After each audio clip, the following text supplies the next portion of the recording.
Welcome back to Alice Talks Football and welcome back to another live show on the channel. Another live show, another day where United have not signed anyone, another day where United have not got this takeover sorted, another day of monitoring PR, spins, reports and nothing. But something could be happening very, very soon. We've got news coming out on the takeover delay, why it's being delayed. It's this big Glazer kind of game to get more bids to try and delay the deal. There's a rumor, and I'm not going to say this is true, that the Glazers won't do the takeover till after the transfer window because they know that they will be in charge for the transfer window even if they did the takeover this week, so they can use it as an excuse not to sell. But there's also another rumor going about that the Glazers are going to announce who the exclusive bidder is Monday or Tuesday this week, because the official report comes out on their annual stuff on June 27th. So there's so many rumors going around. One rumor is saying the Glazers will not do anything till after the transfer window. Another rumor is saying there's going to be an announcement Monday or Tuesday. And what we're hearing from actual news and media outlets and people with somewhat credibility is that the reason they're delaying it is because potentially they want more bids, and we will get into that, what that might mean, in a second as well. Please do smash the like button. Of course, subscribe down below if you're new. Really, really hot today. I'm absolutely roasting up, so I might have to put the fan on in this stream at the way it's going as well. But you know what? There's a lot of news going on with the takeover, but I'll be honest, I think a lot of it is fake with the takeover. We've got Mason Mount and Moises Caicedo news coming in just now from Jason Burr, and it is good, interesting news. But it just, every bit of story we've got, I wouldn't even say it's new. I think it's Jason, he's just been briefed by United. It's very obvious that this news is a United briefing, rumour FC, briefing FC, PR FC as well. According to Reuters, they haven't picked up anyone yet. They also denied exclusivity. Reuters said they're negotiating with Qatar to go into exclusivity, but they've not gone into exclusivity yet with Qatar. My hair is just, bloody hell, all over the place. So, there's a lot of stories coming out today, and I do think United just put out stories for clicks. In fact, we know that United just likes to put out stories here and there for clicks. But what is coming out in the world of Manchester United? It was said Manchester United are now looking at their options. Ideally, would like to sign 2 midfielders, Mason Mount plus 1 other during the transfer window, but it also depend on players moving on. So the interesting thing about this story, because I will get into the Mount Caicedo situation in a second, because that is quite interesting, and my thoughts on the situation, which I've made quite clear multiple times. But I really wanted to get up this bit of information first, because it actually is saying United's plan is always to be signing 2 midfielders. So people have been saying, well, United don't have the budget for Caicedo. United don't have the budget for Caicedo. It's Mount, Onana, Hojlund. That's the budget.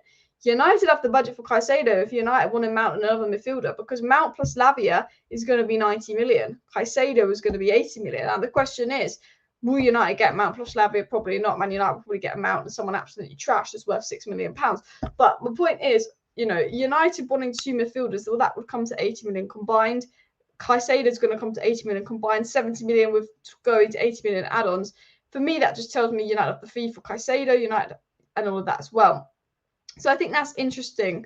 The goal is Mount and another midfielder. I mean, if we do sign Mount, we have to sign another midfielder. But Caicedo gives that versatility in the sense that he can play next to Casemiro and he can be Casemiro backup. So at least if we get Caicedo, there's less need for that other midfielder.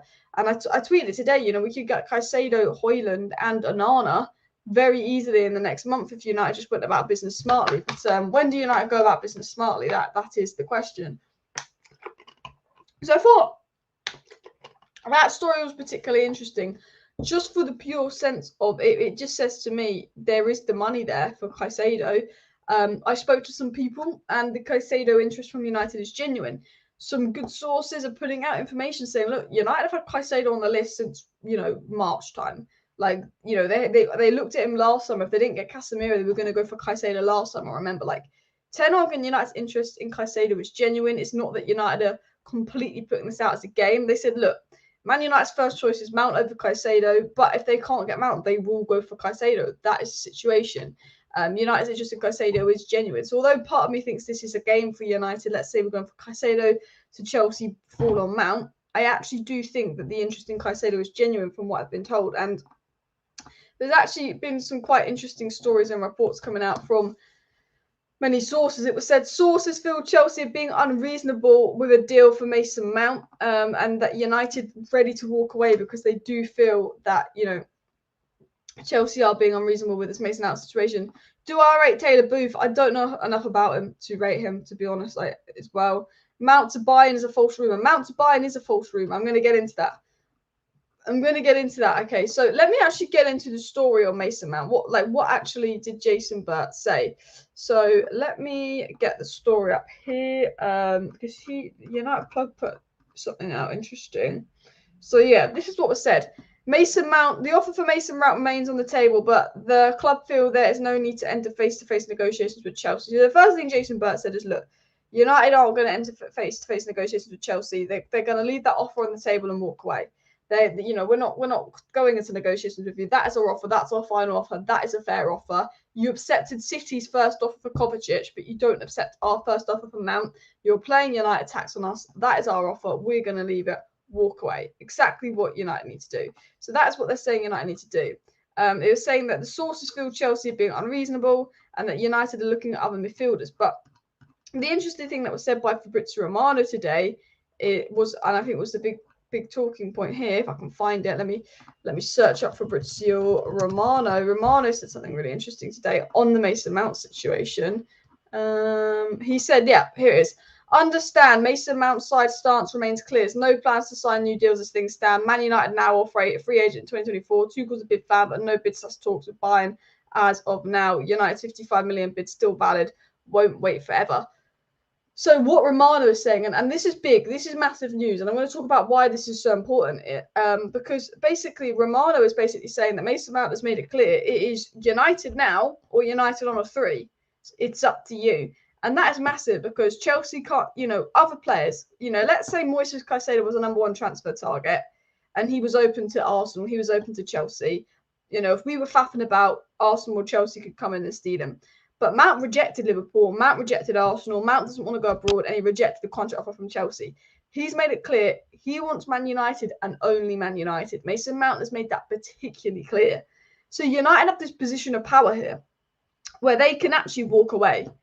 Now, United, and this is why I'm saying, I always say United need to get business done, back the manager, but United would be stupid not to walk away, because the reason they would be stupid to not walk away is because they have all the power. Chelsea know if they don't accept this bid, Mount will go to them on a 3, unless United come and cave and put in a higher bid. Chelsea have more to lose than us. Worst case scenario, we get Mount on a 3, wait a year, and we can go sign Caicedo or someone else. That's a good worst case scenario. Chelsea's worst case scenario is they miss out on Caicedo and then they lose Mount on a 3 if they faff about for an extra 5 million. Our worst case scenario is we miss out on Mount, but we go sign Caicedo and then we get Mount for 3. We have the power here. Mount isn't going to go to Bayern. If we don't do a deal for Mason Mount, he will just run down his contract and come in the summer. It's not like someone else is going to swoop in and get him. So we've got the power here. If Chelsea don't accept that bid, that's their problem. We'll have him for 3 and we'll go take Caicedo off you. United now seriously need to walk away. Do not even say, oh, we'll go into talks with Chelsea and get something done. No, United, if you want to be taken seriously, walk away. Because I guarantee you, if you walk away and we seriously walk away and we go make an offer for Caicedo and Chelsea realise we've made an offer for Caicedo, because Chelsea will think we're all talk, because Chelsea know we're stupid in the transfer window, so they'll think we're all talk. But if we do walk away like this, I guarantee you Chelsea will go, oh my God, let's accept this bid. Because the bid is on the table. Chelsea can accept this bid in 2 weeks' time and go, actually, you know what, we accept this offer. United must not bid any higher because Chelsea accepted Man City's first bid. They would if this was a Man City bid, they would have accepted it. It's United tax. So yeah, United have got the power here because if they walk away from Mount, they're not losing him. And if they walk away, Chelsea are losing a big amount of money when they need FFP. Chelsea potentially losing their target. Walk away. Convince Chelsea you're going to actually do something for Caicedo. Don't monitor the Caicedo situation. Go get some personal terms. Agree with Moises Caicedo. He would agree to United over Chelsea. And I tell you this now, they would cave. Chelsea would cave. That is what I'm saying. They would absolutely cave, and they will go and accept that bid. And we can literally walk away. And I tell you this now, if we walked away, I could see Chelsea accepting this bid August 31st, because Chelsea will realise they're going to lose them for a 3 and that United was serious. So generally, the best thing we can do is walk away. And the news coming out that Mount wants United and only United is big news. And I think like the worst case scenario is we get Mount on a free next summer and we can, you know, that is the worst case scenario. Chelsea's worst case scenario is they lose Caicedo to their rivals United and then they lose Mount on a free to United as well. Yeah, we could have had Caicedo for 5 million, not even 10 million as well. People say keep De Gea and invest that money, that goalkeeper money for Caicedo. We've got the money for Caicedo. We've got, apparently the budget is Mount and another midfielder. If the budget is Mount and another midfielder, we've got the budget for Caicedo. Alternatives are Taylor Booth, Kudus, and Caicedo. Caicedo is just a level above the rest. I mean, I don't mind Kudus, but we seem to have a very Eredivisie, fuck off, fly. Eredivisie central thing as well. 55 million is more than enough. 1 year left on his contract. I wouldn't have paid more than 45 million for him, but I get that he's a Chelsea academy lad. There's that, I guess that's that extra kind of English tax to it as well. Just scrolling down the chat, I'm super behind, but we're on 101 likes, guys, so please do smash the like button as well. Glazers United need to stop clowing about. I don't know what that means, but stop. Yeah, we need to stop faffing about as well. 55 too much to walk. Get Caicedo, Onana, and Jimenez from Feyenoord. I mean, look, I tweeted this today, actually. I'll show you my tweet. And I know it's not FIFA, and I know it's not going to be as easy as what I said, but I said this. I said right now, I said, basically, our budget is set to be £120 million. Onana's 45 million. Hojlund will be about 55 million, and Caicedo will be 80 million. Yeah, max. Bear in mind, there could be add-ons to that. They're going to cost between 170 to 180 million. Dean Henderson, you're going to get 25, 30 million for. Alanga, you're going to get 10 million for. So we're going to say Alanga and Henderson gets you 40 million, plus Fred, plus the money you save in De Gea's wages, that gets you 60 million. That is your 120 million net spend you could do in the next month. Onana, Caicedo, Hojlund, bring them in, sell these players. Then when you've got that done, you've got the whole of August to see if you can sell Maguire, McTominay, Donny, Martial, and use that to fund maybe the Mount signing or bring in another centre-back. That's what you can do. So for me, I've been saying this for a while. Like, for me, and I know it's not FIFA, but if we were a competent club that didn't employ clowns to make decisions, this is more than possible. If we were a competent club that didn't employ clowns to make decisions, we could do this. And we could do this within the next month. We've done the groundwork on a lot of those players. They are genuine players Ten Hag wants. I'm saying those names because I know Ten Hag wants them. I think I slightly prefer Diogo Costa. I think I slightly prefer Gonzalo Ramos. But I'm saying those names because, and they are the prices about this as well. Guys, please do smash that like button, and of course subscribe down below to Alice Talks Football if you're new. If you do want to stay up to date with all the latest Manchester United news, do subscribe. We need to go for Caicedo anyway to get a striker. Our preseason starts as soon as we don't have any players in. Our preseason starts 2 weeks tomorrow. 2 weeks Tuesday. Our preseason starts, and we might not have a player in the door. What a shock! What an absolute shock! But that would be classic United, and I'm not shocked, to be honest. I say shocked, but I'm not shocked. Let me have a quick sip of water here as well. We've bid at 55 million for Mason Mount. I mean, I think that is such a nice bid, 55 million. I'll tell you what this now. Let's look at United player. Look, okay, Mount is better than McTominay. But right, like, let's think of one of our decent players. I'll tell you what. It's, 55 million for one of our players with 1 year left on his contract that's had a crap season. You take that. Who's had a crap season at United? Maguire.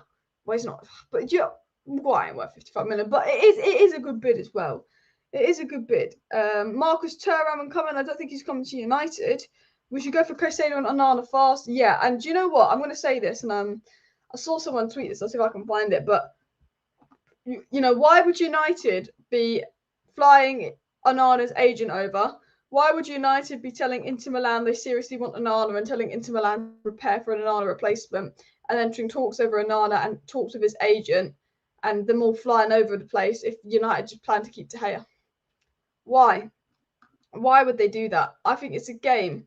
It's a game to see if they can get the Onana price to go down, to see if they can get him cheaper. Ten Hag wants Onana. He does not want De Gea. He wants Onana. We know that's a fact. Okay? The board want to keep De Gea because they don't want to spend money on a goalkeeper. I'm not, I think we need a goalkeeper. I think we need a modern goalkeeper. I'm not a De Gea hater, but I understand why Ten Hag wants a keeper 100%. I'm not saying this because I want De Gea gone, but I do want him gone. I think we need to move past him. But it would be a disgrace if De Gea stayed from the perspective of Ten Hag wants De Gea gone. If the manager wants the player gone, you get him gone. Let's be honest. Man United are negotiating a fee for Onana with Inter. If they think we're keen on keeping De Gea, then they can't demand anything crazy. It's a negotiation tactic. because Ten Hag's made it clear he wants a keeper. He said in an interview publicly, I can't promise De Gea he'll always be number one. You know, that's what he said in an interview publicly. I can't promise De Gea will be number one. De Gea's contract, which was meant to be sorted 3 months ago, hasn't been sorted because Ten Hag is holding it up. If that all of a sudden gets signed, it's a farce and they've not backed Ten Hag. So even if you want De Gea to stay, even if you're De Gea's biggest fan, if he stays, it will be a disgrace because they'll be like, you know what, he's not backed Ten Hag as well. There's no transfers to the greedy buggers are selling. There will be transfers. There's apparently a £120 million set budget, and that doesn't matter if the Glazers stay or go. I mean, last year we said we had a budget of 120 million and spent 200 million. There's money there. We will spend. They just don't want to spend, but we will. And I know that. With our director of football and this team, no chance. I mean, do you know what's annoying is when Qatar or whoever the new owners come in, they've got to get rid of this board. They're useless as well. Why pay Chelsea for Mount so they can go get Caicedo? Get Caicedo now and go in for Mount on the free next season. I agree with you. I agree with you as well. Hojlund and Martial till January, then go get Tony and we cook. I tell you what, this is what I was thinking, yeah. Get Hojlund, get Onana, get Caicedo. Then whatever money we have left, get another centre-back in, because I'm sure Maguire will go. Get to January, then you sign another striker, etc., as well. Guys, please do smash that like button and, of course, subscribe down below if you're new and share the video. If you do want to stay up to date with all the latest Manchester United news, please do smash that like button and, of course, subscribe as well. I don't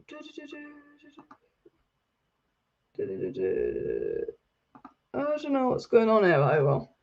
Anyway, just joined. Is Martial going or gone yet? I think Martial will go. But it's difficult with Martial because he's got such high wages. I think he's on 250 grand a week. So when you kind of look at it, it's like, well, he's very injury prone. He's on 250 grand a week. It's going to be hard for United to get rid of him. Like, I think there's a good player in Martial and he's a player worth buying. But is he worth buying with his injury record? Is he worth buying with the fact that he's not as good as he once was a couple of years ago because of his injury record? Is, you know, the real question remains, is Martial worth buying? Is what Martial worth paying this kind of wages to? He went on loan to Sevilla and flopped. And the problem with Martial is I don't think anyone wants him unless, you know, he goes on loan and United cover half the wages. And that's not just with Martial, but that's with, you know, other players as well. You know, we can't get anyone to buy Bailly because of the wages we give him. Bear in mind, we gave Bailly a new contract like a year and a half ago. You know, which I think's mad. We can't get anyone to buy Bailly. We can't get anyone to buy Telles. Apparently, we can only do loan deals for Telles. No one's interested in Martial. No one's interested in Donny van der Beek. We have this deadwood we can't get rid of. Now, hopefully, we could do a Chelsea and send them off to Saudi Arabia. That would be really nice, Bailly and Telles, but I don't think that's going to be the case. So with Martial, Ten Hag's happy for him to go. You know, Ten Hag likes Martial. This is the thing. You can tell Ten Hag likes Martial, appreciates him as a player, but he knows that Martial's not good enough. He goes, okay, Martial was my best striker. He's better than Weghorst. There's a good player in Martial. When he's fit, the team is better. But the question is, he's never fit, and Martial can ghost a lot. Ten Hag knows Martial's not good enough, and he's willing to let him go and would accept money for Martial. Ten Hag would, but I don't know if United will be able to do anything because of the wages. Some people think De Gea will stay. I think he will end up going, to be honest. I think he will end up going. 55 million, too much for Mount. I think it's a lot of money, but that's what we bid as well. It'll be September by the time they have well, I don't know what that means, but it'll probably be September by the time the Glazers go at this rate as well. I mean, yeah, we're paying over 50 million for Mason Mount with 1 year left on his contract, and Chelsea rejected that. Porto want Telles, but apparently we'll only do a loan. Maybe you could use that in a deal to get Diogo Costa cheaper if we were going for Diogo Costa, but again, they only want a loan. Caicedo choose Chelsea over United. He won't, though. That's the thing. He's a born United fan. The only reason he's going with Chelsea is because they're the only club he knows that will pay the money for him. If United was serious about Caicedo, we hijack him from Chelsea. Trust me. Is Sangare 15 million and Kone 10 million and Kudus 30 million? I don't think they would be that cheap. But Kone, Sangare, and Kudus are good players, but I don't think they would be that cheap as well. And with Mercer and my mouse is completely frozen. What's going on there? With Mercer and Arnold at the home, our transfer negotiations will be stuck at personal terms. Agreed. Do you remember that year? And it was Sancho. This is the thing. the Sancho and De Jong saga were like the same but opposite. They were two sagas that went on for so long. Two sagas that went on for so long, that dragged on and on and on and on and on. But what was interesting was with Jadon Sancho, we agreed personal terms with him in 2020. Was it 2021? 2020. Wait, we signed Sancho in 2021. We did, yeah. So in 2020, we agreed personal terms with Jadon Sancho. And we waited that whole summer for United to put in a bid, and United weren't going to put in a bid for what Dortmund wanted. And we'd agreed personal terms with Sancho, and then we signed him the season later, you know. But we agreed personal terms with him, and we never signed him. But then with De Jong, we actually paid the money for De Jong. Barcelona accepted our bid for De Jong. We gave them like 70 million, but we couldn't agree personal terms with De Jong. I mean, it's like United never learned. They actually agreed personal terms with Sancho but won't pay the money, and then they'll go pay the money for De Jong, but they didn't agree personal terms. So I sometimes laugh at, actually, when you think about it, how bad we are in the transfer window, how bad we are at like negotiating and trying to get things done. I think it's comical. Thank you very much for the super chat. Sheikh Jassim's announced his name is pronounced Jassim, not Yassim. Sheikh Jassim. Cheers for the super chat there. 120 million budget is the reported budget for United as well. 152 likes, so let's go for 300 likes as well. No one is guaranteed a starting spot. That's how big teams should be. Exactly. You know, I think Arsenal signing Jurriën Timber is one that I wish United would hijack. Big fan of Jurriën Timber, because Jurriën Timber's the bench level you want. You know, imagine having Jurriën Timber on your bench. You know, that's the bench level you want. I always say, you know, United should be signing players that would maybe put the first teamers on the bench, you know, because our bench depth isn't good enough. As soon as we get a few injuries, we're crap. We need to be signing players that are actually so good they'll compete with the players in the first team as well. It's a known fact that Joel Glazer takes ages to decide on things. It absolutely is. They keep reminding us that Joel Glazer will take his time to make a decision as well. You United fans are delusional. You don't live in the real world, says Suda. I mean, we are living in the real world. We're saying what we want to happen, and we're saying I don't know if this will happen because we admit that the Glazers are useless. One striker, two midfielders, and one keeper should be a bare minimum. This season we could be out the top four. This is a thing with Chelsea. Haven't really brought anyone yet, but Chelsea will spend money well. Arsenal will spend money well. City will buy some good players. Liverpool will sort themselves out, buy some players. Newcastle will buy some good players. Everyone around us is going to do good business, or is looking like they're doing good business, or you just know will do good business. And if United don't do good business, they fall behind, because we ain't catching up to City, Arsenal, or Newcastle. I think Liverpool will be back next season. So it's between us and Chelsea for that fifth place, because fifth place will get you in the Champions League next season if the English teams are good in the Champions League. And, you know, if Chelsea get Caicedo and Enzo Fernandez in their midfield, they could easily finish above us. So, yeah. What are the updates on the takeover? The outgoing. We're so bad at outgoings and ingoings. We are. Just join what are the updates on the takeover. Essentially, the news and updates really on the takeover is pretty much just literally, how would I describe it? The Glazers delaying because they want more money would be the short. It's this big complex story, but essentially the truth is the Glazers are delaying because they want more money. The Glazers are trying to get Sir Jim to put in a bigger bid. They're trying to get Qatar to up their bid, but they know Qatar will walk away if they want to up their bid. They're doing everything they can to try and get more money, as they're not happy they didn't get the bidding war they wanted. You know, the Glazers, they wanted this big bidding war at United, and they're not happy they didn't get that big bidding war that they really desperately wanted at United.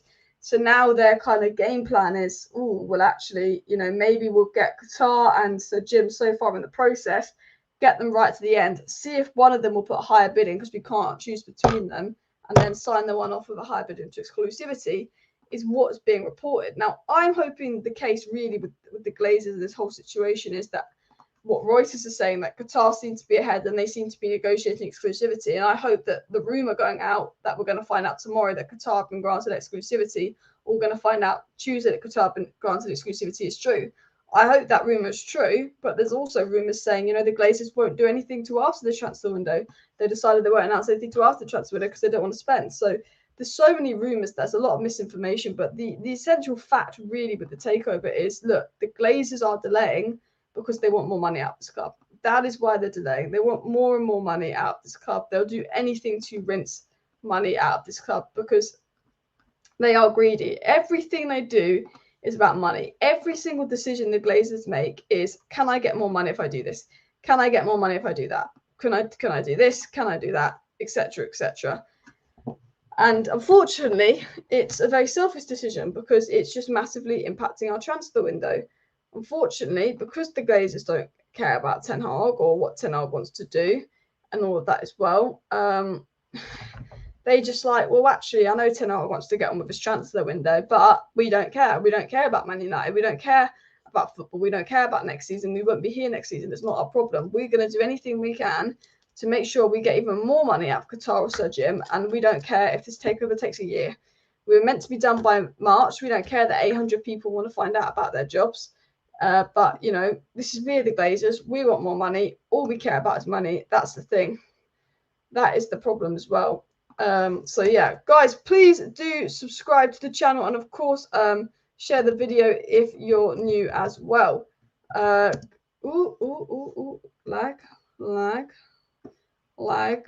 Are we lagging? Are we lagging? I'm lagging. Hopefully it will stop lagging. I don't know why I'm lagging, but I'm hopefully we're back as well. But we are bad at outgoings. We are bad at ingoings. We're bad at everything as well.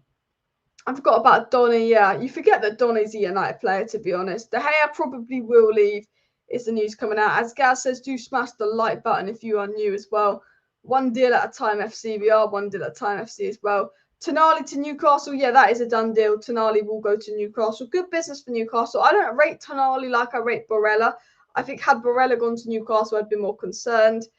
There are reports coming out that Tonali didn't even want to go to Newcastle. He was forced out of Milan, and Newcastle were the only people that would pay that kind of money.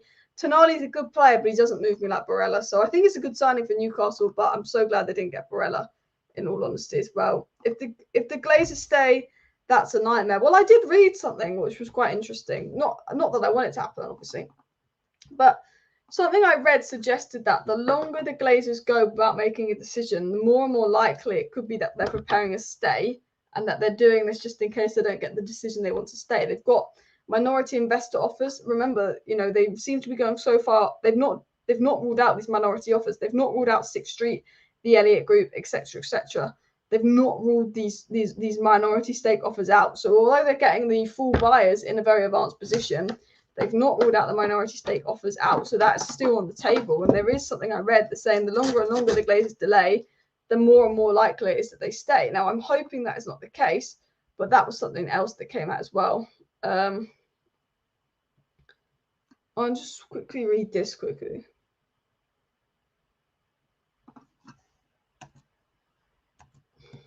What's that? So I was just reading a report, but I just wanted to get my head around it before I said it. But Tonali and Bruno Guimaraes together, yeah, good. But I think Tonali's not that real defensive midfielder, not that attacking type midfielder that they need. I think that Newcastle still needs another midfielder, but Tonali's still good business. I can't criticise Newcastle because, I mean, look at our club. Look at what Man United are doing. I mean, I don't think Tonali moves me like Barella, but it's still good business. Do you think we will sell Fred and McTominay? Or is it just one or not both? I think the goal is to sell both and bring two midfielders in, but I don't know if United have the ability to do that because, as I've said, United are not particularly smart in the transfer window. Don't the Glazers have a pending 200 million debt, says Jeff. Apparently they do, that they have to pay off by June 30th, which is why a lot of people do think potentially we will find out, by June 30th if the Glazers want to stay or if the Glazers want to go.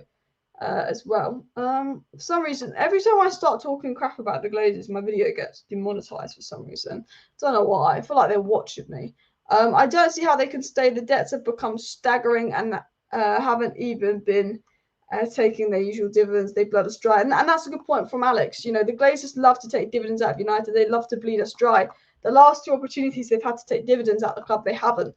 And that's a strong indication of actually the club's not generating the kind of money, and the expenses of running a football club are so much more now that, they can't be taking money out of United. It's less of a financial asset to them.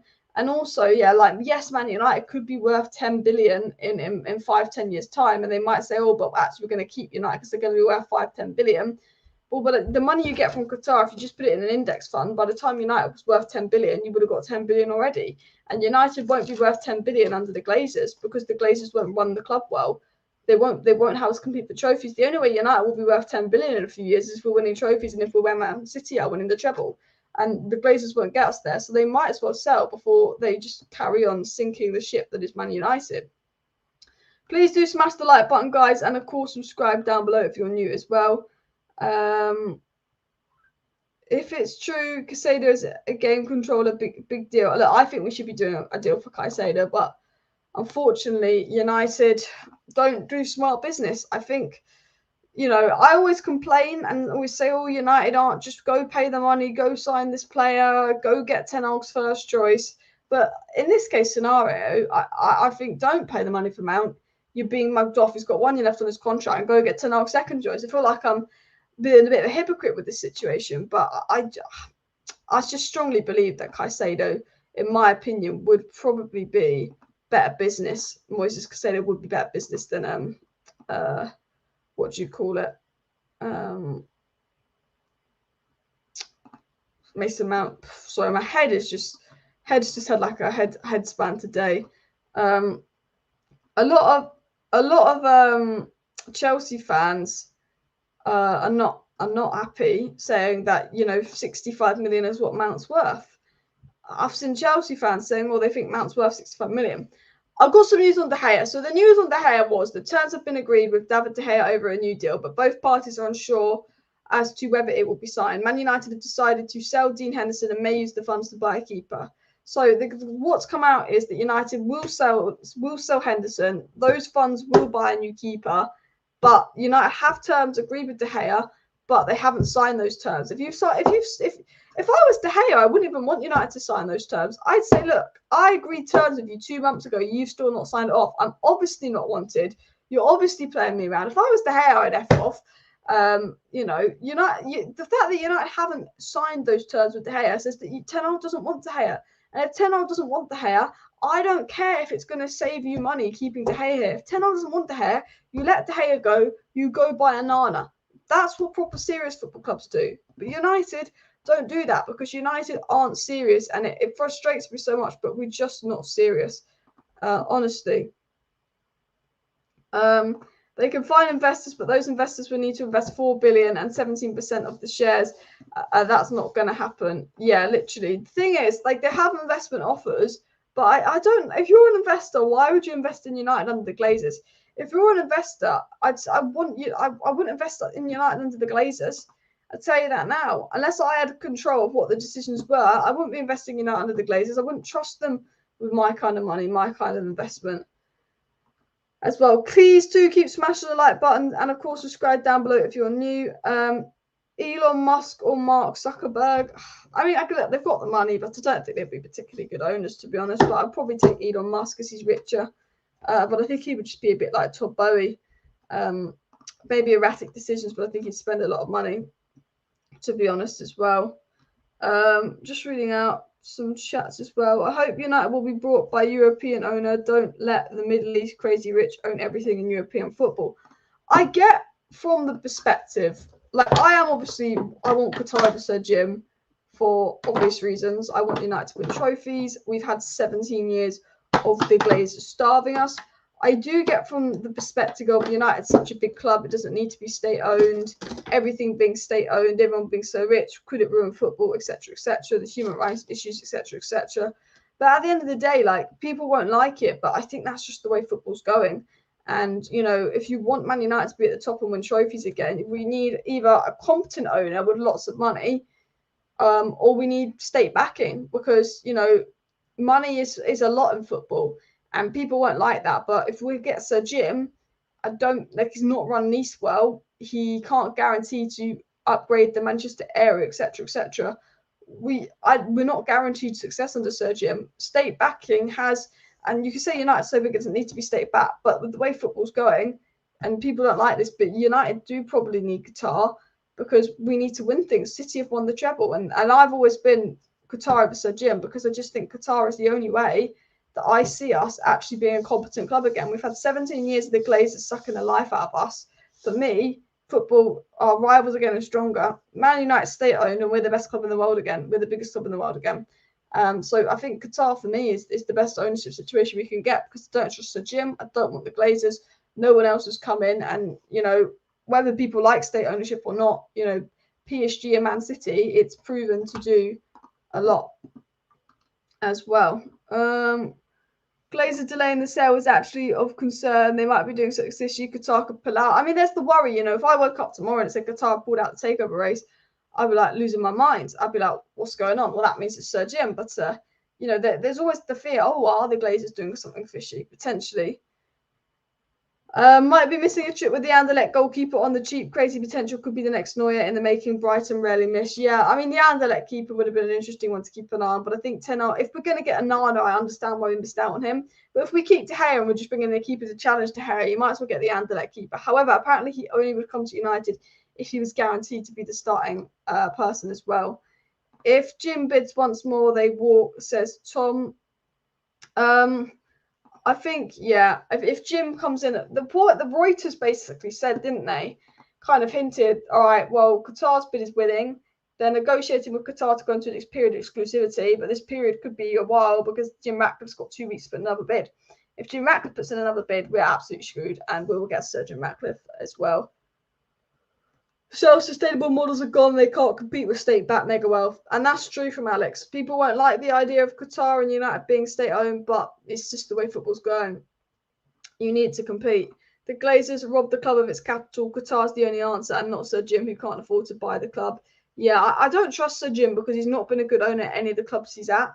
It's not just about whether he can afford to buy the club or not. It's the fact that he's not been a good owner at any of the clubs he was at. So I just have very little faith and trust in Sir Jim Ratcliffe, and if he can be a good owner for United as well.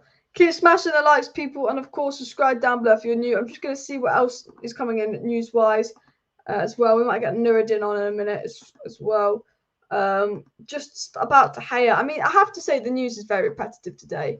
It's very repetitive. It is basically the same story about Mount and the same story about Caicedo. United are walking away. United are going for Caicedo. United walks away from Mount. Will De Gea stay or will De Gea go? There's five days left on De Gea's contract. You agreed stuff with De Gea 2 months ago. You've not signed off his contract. De Gea is a mug if he stays because they obviously don't want you. Ten Hag said publicly he can't guarantee you'll be number one. You're not in Ten Hag's plans. Why stay at a club that really doesn't want you and they're only going to use you so they have to spend money? So De Gea should go for his own sake.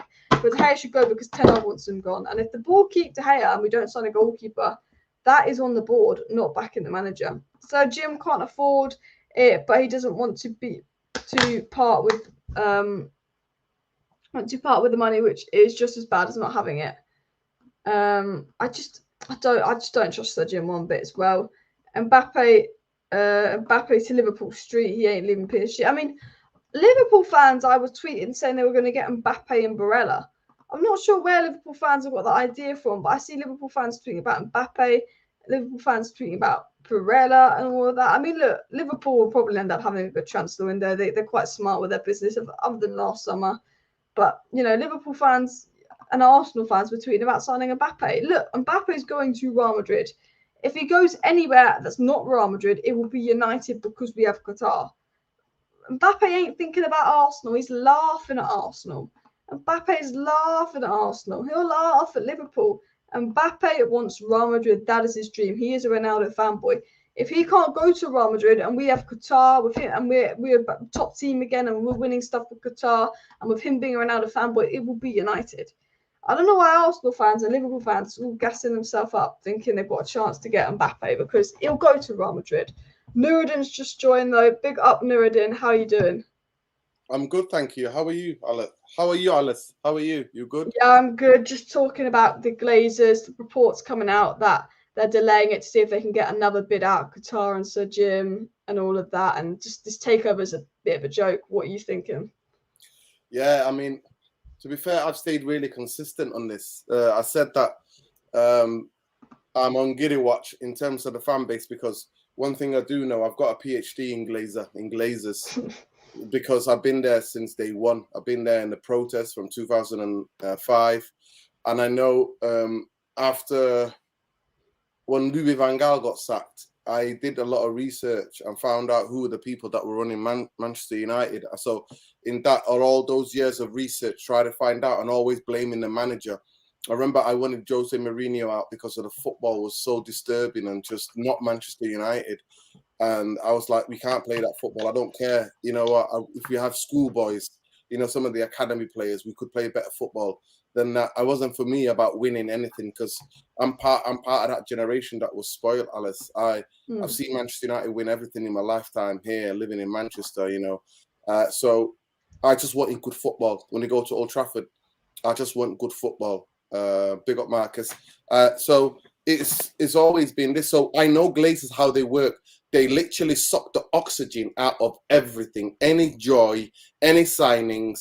And then you also know, you know, I've been trying to educate a lot of the fan base about Glazeronomics.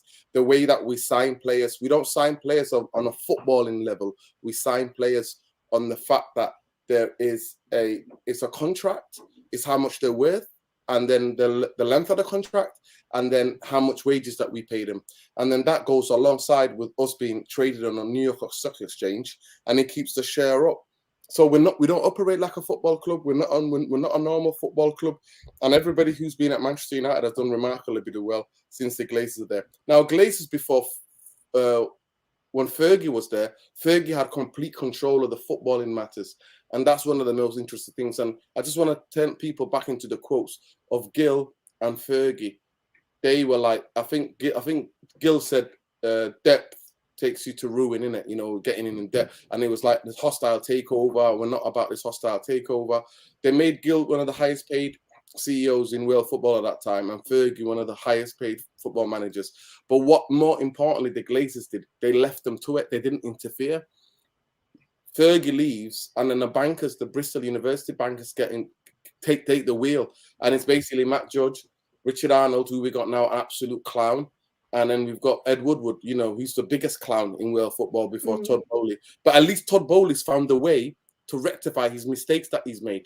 You know what I mean? We don't have anybody rectifying the mistakes that we've made. So in terms of the Glazers, I always said they were going to play games. If you remember the first tweet I sent out, the second tweet, I'm always mentioning the Glazer games. So that's why I refuse to believe anything. I refuse to get giddy because I know that they like I said, you've seen it, Alice. Every transfer, every link, they literally suck all the joy and excitement out of it. And our current CEO, Richard Arnold, is, quote, I quote, transfer speculations is a good thing for us because of our social media interactions.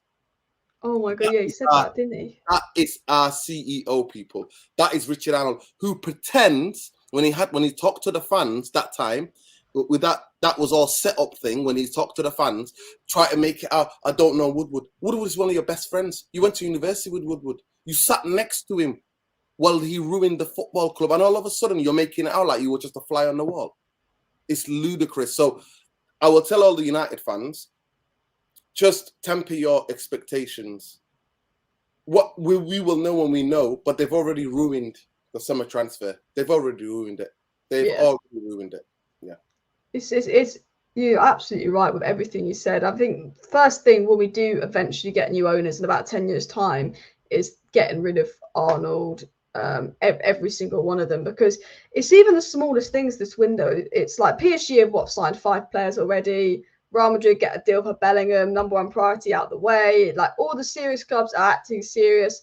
Like, yes, Arsenal have signed Havertz and they're about to get Rice. That's still more serious than United. Liverpool have signed someone. City are about to bring someone in. Chelsea are actually selling players for a good amount of money. You know, 30 million for Kovacic, 65 million for Havertz, trying to get 65 million for Mount. And then you see United amongst all of this selling Sedan Iqbal for €1 million, which is like 800k. And I'm like, I'm not saying that Sedan Iqbal is going to be this top player, but let's be honest, if Sedan Iqbal was a Man City Academy product, you probably get €10 million for him. You know, Alanga's going to go to Dortmund for €10 million. I'm not saying that Alanga's good enough for United, but I reckon you could squeeze about 17, 18 million euros for Alanga. You know, it's not, then we start selling players. I see this embarrassing report that United will accept 2 million for Eric Bailly. 2 million when Koulibaly's going to Saudi Arabia for 30 million. I think, you know what? This is because everyone knows we're mugs. You know, Chelsea's first bid for Kovacic accepted like that. Not Chelsea. Man City's first bid for Kovacic accepted like that. Obviously, United do underbid and Man City don't faff around. They just put in the bid that they want. But let's be honest, if Man City put in this 55 million bid for Mason Mount, Chelsea would have accepted that. Chelsea have rejected this Man United bid for Mason Mount because they go, this is Man United. They will overpay. They want Mount. Mount is seems to be their only option because they keep tweeting and putting Mount this, Mount that, Mount this, Mount that. The fans are getting annoyed. They haven't signed anyone. Mount this, Mount that. Chelsea are like, you know what? We'll just wait. We'll just keep rejecting the bids so we can get 65 million for Mount with 1 year left on his contract, who's literally said to Chelsea, I will go to Man United on a 3 if you don't sell me. United have got all the power here. United say they're going to walk away. I bet they'll come back and they'll go for 60 million and do something in between. But it's embarrassing, not even just with the takeover being delayed, but how stupid we've been in the window. We can't sell, we can't buy, but it happens every window. Earlier in the stream, we were talking about how 2-3 years ago we agreed personal terms with Jadon Sancho, and then we didn't sign him, and then we brought him the next summer, and then last summer we did the opposite. We actually put in a bid for Barcelona, agreed a fee on De Jong, but then we couldn't agree personal terms with De Jong.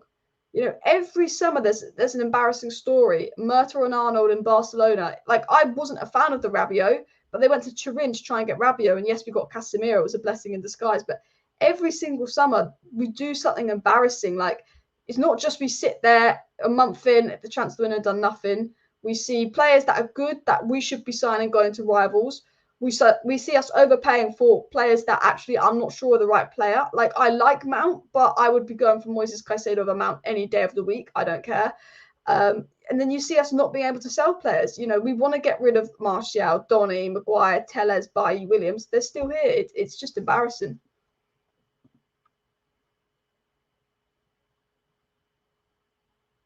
Oh, you're on mute. Yeah, 100% agreed. And now I'm looking at Twitter, and Barella could be going to Liverpool for 68 million. That would break my heart. Two players, two midfielders that would incredibly improve. I will like the vastness of those two players is Caicedo and Barella. They will take us to the next level. I did a show on my channel, United Real Therapy, and I literally said it was Lee Kang as well. I put in, so the three midfielders. I said the thumbnail was three midfielders can take Manchester United to the next level, because I believe we're still weak in the midfield. Yes, we need a striker, but if I was up to me, I would sign three midfielders and a striker. Honestly, if it was up to me, because that midfield, even though with Casemiro we did well, even though Eriksen did well, we are so short, it's beyond me. And in football, if you control the midfield, you control the game, right? And if Barella goes, to me, Manchester United cannot allow Caicedo and Barella go to Chelsea and Liverpool. They cannot allow that. 100%. And if you miss out on those players, they're generational talents. I'm not going to lie to you. They are. If Barella goes to Liverpool, Barella, outside of in Serie A, for me, is the best midfield player by absolute none. He's the best midfield player in Serie A by absolute none. Talk about aggression, intensity. Talk about passing. Talk about like just this tenacity to want to win. He's got it all: the touch, the technique, the physicality, the mentality. And guess what, Alice? In 2 years, he only missed 3 games. Good injury record, which is what we need. Because I was going to say that our depth. Oh, you're lagging. Our depth is so bad. 1 injury and McTominay's starting. He's not good enough. McTominay, you know, Barella is unreal. And I was about to say, games are won and lost in midfield, I find. Midfield's where you can control games. And, you know, while Casemiro's good, while Bruno's good and Eriksen's all right, we definitely need someone better to do that Eriksen role. You know, if our rivals are having Barella, you know, I even think, what's his name? Enzo Fernandez, is that the one that Chelsea signed? He's unreal player. Moises Caicedo, Declan Rice in Arsenal. You know, if all our rivals have this brilliant midfield, we will fall behind. And like, if Ten Hag wants Mount and Ten Hag's got a good feeling about Mount, go for Mount. But I've always said with Mason Mount, if Mason Mount is our only midfield signing, that is bad. If we sign Mason Mount and we go and sign another good midfielder on top of it that can play Casemiro next to him, I'm okay with that. But I'm with you. We have to sign at least 2 midfielders. You know what? I'll bite your hand off if Caicedo's in there. For me, it's not about Mason Mount, because I genuinely do think do I rate him? Have I watched Chelsea enough? You do a lot of watch-alongs, Alice. Yeah. I don't do watch-alongs. So do I rate him enough? I think I understand the reason why. I've done the research, so I understand the reason why Erik ten Hag wants him. The best thing about is that off the ball, he's really tactically switched on. So off the ball, he's very good at getting the manager's instructions and taking it on board and executing it. That's that's his best attribute. But we need midfielders that are good on the ball, that are going to be dangerous on the ball. He's good at following players. He's good at cutting out the passing lanes. He's good at pressing. He's been a trigger for a certain pressing zone. But we need players who are quality on the ball, and you can't get any more than Barella. Barella and Caicedo, I promise you, will take us to the next level. But Manchester United, I tweeted it out. That guy Revel, Mr. Structure on Twitter, I tweeted it out. I genuinely don't think, like for example, Moises Caicedo is the signing that we should make. Every United fan understands that. But our club do not make that signings. It's the type of signings that Chelsea would make. Barella is the type of signing that Liverpool would make. That's the difference. We're not a football club. We're not run like a football club. And that's where it comes to. So when I'm over frustrated, Alice, I'm like, but then we're not run like a football club. We're not run like a football club. So how are we supposed to have a vision of a football club? Every summer we suggest all these good players. All the fans seem to agree on like somewhat targets. I think 97% of the fan base would probably go with Caicedo over Mount. We all see it. We all see Caicedo, what a top player. But then United, and you'll see Chelsea will see Caicedo, Arsenal will see Caicedo, Liverpool, if they had the money, would see Caicedo. But United go, oh, yes, Caicedo is everything we need in midfield, but Mason Mount. United make the same mistakes every summer. For me, I've been saying it, like, I've wanted a goalkeeper, I've wanted Kim Min-jae, but we're not going to get. I wanted Caicedo, and I wanted the top striker, and I said, look, I don't care if it's Kane, I don't care if it's Austin Hub, I don't care if it's Gonzalo Ramos, but we need the striker that Ten Hag thinks is right. But I honestly see United this summer just faffing about on Mason Mount, probably bringing Rabiot on a free, probably. I don't know what they'll do with the goalkeeper situation. I think De Gea will go, but I don't put it past giving them a new contract.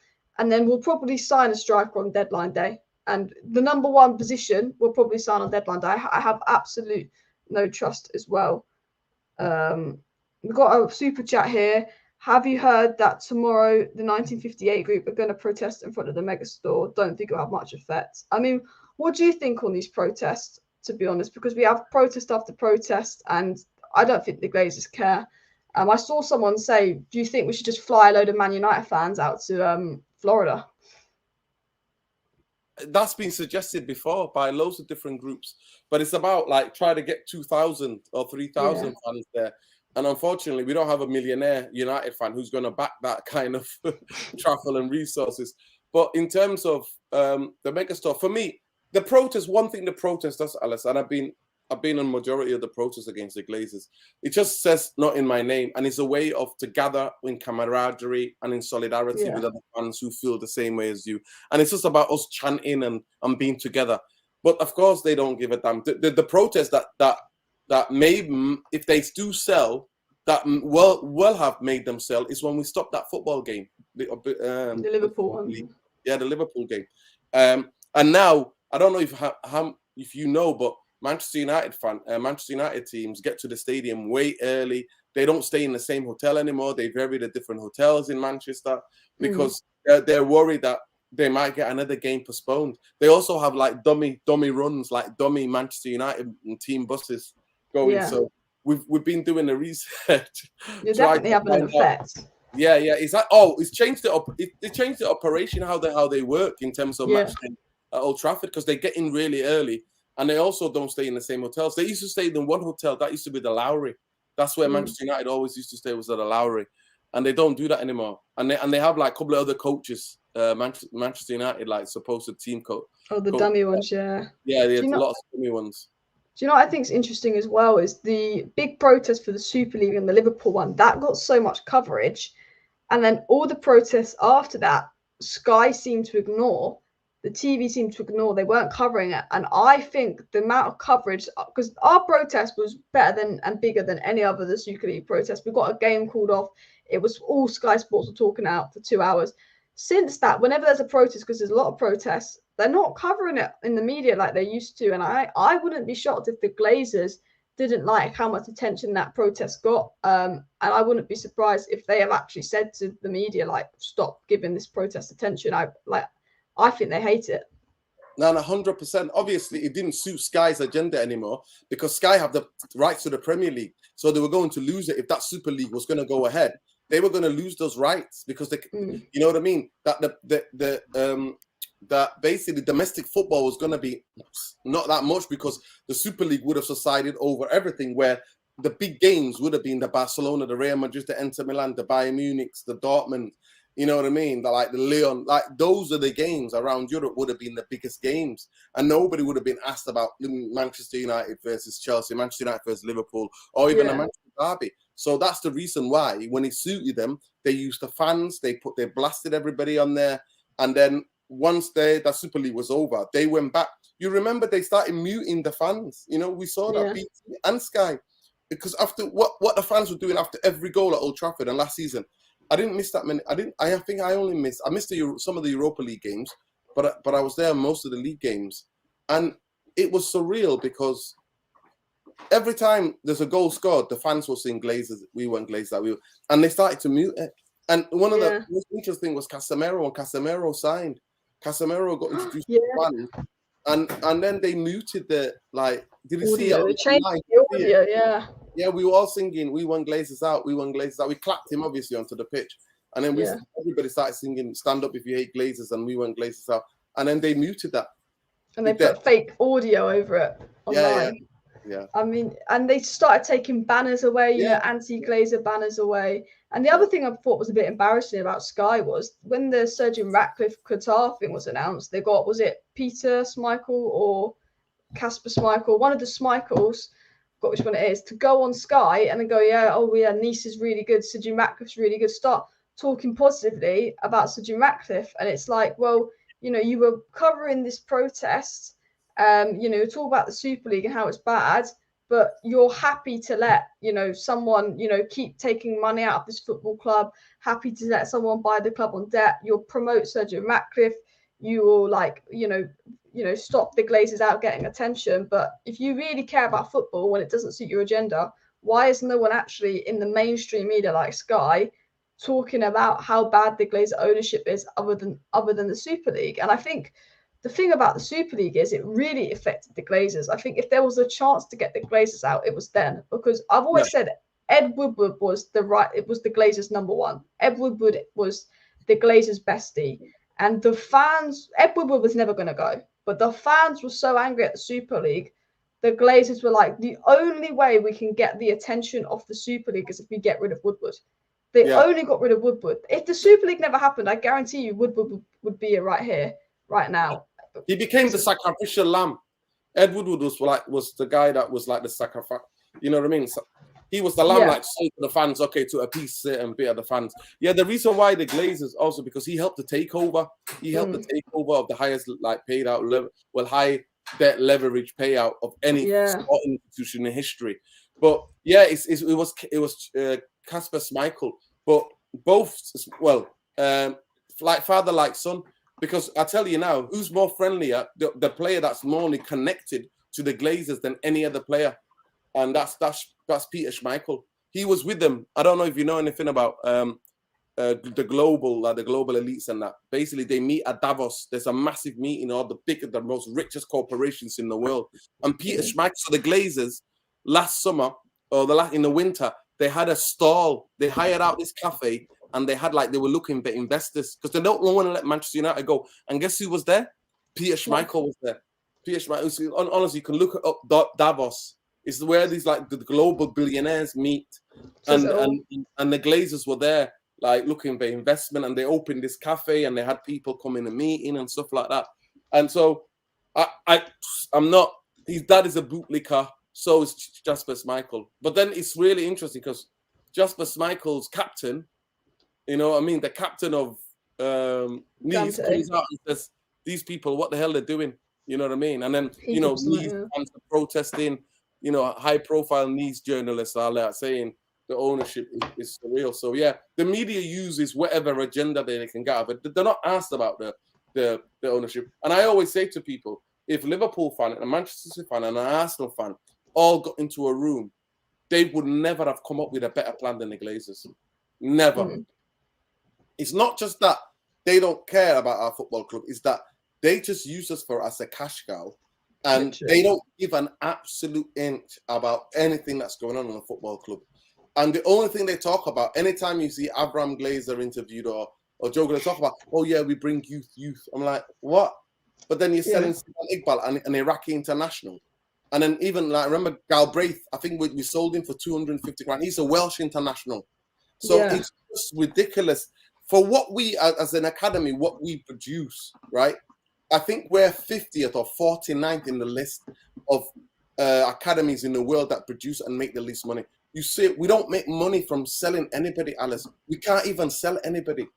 Manchester United do not sell anybody, right? I know. Last time we made the money was Dan James, who wanted to get out of here, and then Chris Smalling. I think we made 8 million on him. Chris Smalling and Dan James. Yeah, I think we made like 200k on Daily Blind, if that even counts. Like, embarrassing. I mean, Bailly, I'm sorry, Bailly, when he's fit, he's one of the best. Why can't we get 30 million for him for these Saudi Arabian clubs? Why can't we? Chelsea would. We can't get anything. Chelsea, Kovacic, injury prone, had a poor season. I think 1 year left in his contract, 30 million from City. They got 65 million for Havertz. That's like us getting 65 million for Sancho now, because I think Havertz has been a bit like Sancho. I don't think we get more than 40 million for Sancho, but I still think about it now. 1 million for Zidane Iqbal is. You might as well send them out on loan. If you're not going, like, why didn't they just loan? By the way, I just want to let people know that is the decision of Darren Fletcher and John Murtagh. Nothing to do with Ten. That doesn't surprise me in the slightest, to be honest. They'll probably put out reports going, oh, Ten Hag wanted him gone, oh, Ten Hag didn't see him. No. But I saw him in pre-season, and Ten Hag was going on about Frankie de Jong this, Frankie de Jong that. He was the closest we had in our squad, potential-wise, to Frankie de Jong, which is why it made... I know that Kobe Mainoo he does really quite like, but for me, it makes no sense to sell Zidane Iqbal if he is the midfielder and at a youth level that Ten Hag was looking for the first team, you know. And I just think, you know, McTominay is never going to be it. Why are we talking, should we sell McTominay, should we not sell McTominay? You know, he's an academy boy. He's played like over 200 games and he's not been good enough. I just think United should just go. And I reckon, you know, we got a 30 million offer from Newcastle in January for McTominay. I don't know why we didn't say yes, because he played 2 games since because he was injured. Yeah, it's ridiculous. It's ridiculous. But it's like the media and local media as well. That Samuel racist Lockhurst, you know what I mean? It's like, what? He came out the other day saying, oh, FFP is going to affect. Get the F out of here with that. FFP? Are you kidding me? Only we make that excuse. Like, are you kidding me? That's the absolute, because we're in debt. FFP affects us because we're in incredible debt. That's the club already doing that to itself. That's self-sabotage. Manchester United earn enough, but because we're in so much debt, because of the debt the Glazers put us in, that's still there to 18 years later. Nearly 2 billion in down payment of that interest rate. Like, it's incredible, Alice. It's incredible. And now, apparently, according to Premier rules, you can't do what the Glazers take over Manchester United. How ironic.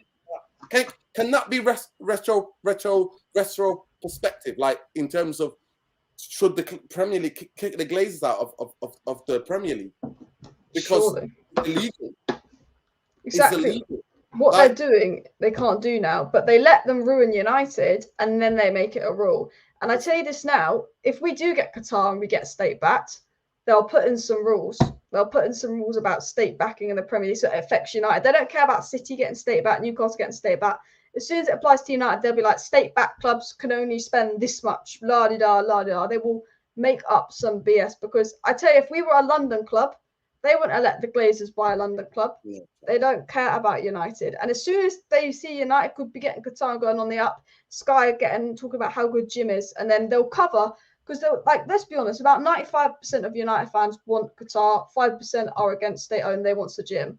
5% probably wants the gym. And we see this one people take to the West Ham place a banner that says no to Qatar. That's such a small percentage of fans saying no to Qatar. Yeah. That goes on Sky Sports. That goes on the front cover of an athletics story. But the 95% of fans that are saying full sale only, no to Sajim, why isn't that at the front? Why are they trying to make it out and showing the fans that are saying no to Qatar? I also don't get that. It's incredible. It's absolutely incredible. You see the media bias in it. Like I said, you know that the sayings, you know, on top of the Stretford of dinner, it says hated or done but never ignored. Like we've always known, Alice, like Manchester United are the ones like the ruling governing bodies, whether it's the FA, the Premier League. They make an example because of how big we are. People make names for themselves because of the back of how badly they treat Manchester United. You see it with the referees this season in the Premier League. Like what they kept saying to me, "Oh, how bad were you at Old Trafford last week? Oh, hold my beer. Or the week after, I'm going to be even worse than you." Like ridiculous. Is absolute. The way we're hated is because we won and dominated for so long, and that's why we're so hated. So it's just, and then we've got owners who play against us every day, every single day. The Glazers do something to damage our football club every single day. It's been since November they put up the club for sale. They said it will be done in March.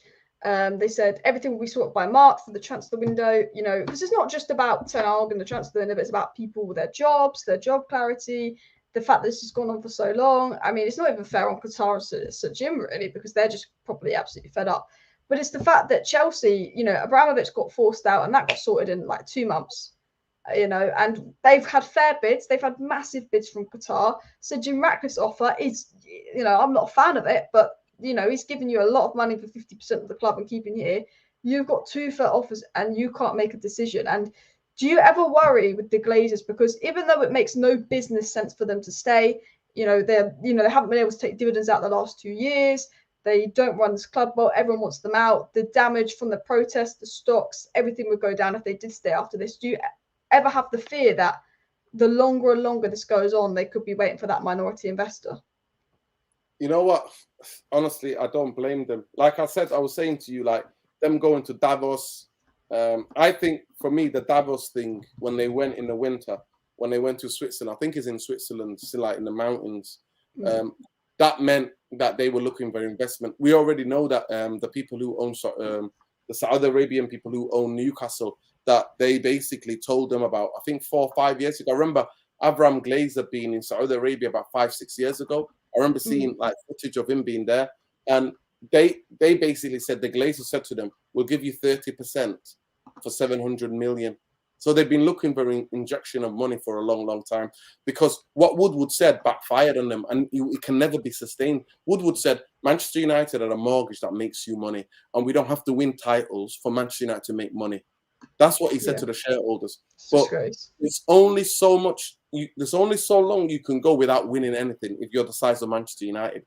And then they've sponsored everything, Alice. We sponsored taps. How many more pot noodles can we sponsor?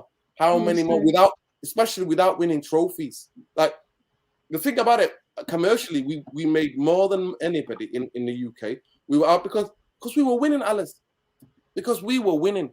We were winning. And we were up there, and we were number 1 in Britain. And as soon as that went away, the money, I kept saying to people, you know, before even the sale, the past couple of years, people were just saying, "Oh, you just do too much anti-Glazer propaganda." I was like, listen, look at it. Look, people, some United fans were accusing me, saying, "Oh, you're too much." I was saying to them, look, the percentage of growth, that the percentage of money that they were making of Manchester United kept decreasing and decreasing and decreasing. And I said to the Glazers, 5% is a lot. 27% it's like fire. It's like sirens going off. It's like somebody ring an alarm. So for them, because they want money, they're so money oriented and greedy vultures. So at the end of the day, it was always going to come to a head. And if today, Alice, Manchester United are still 500 and almost 30 something million in a debt. That was the original debt that the club was put up for them to buy the football club.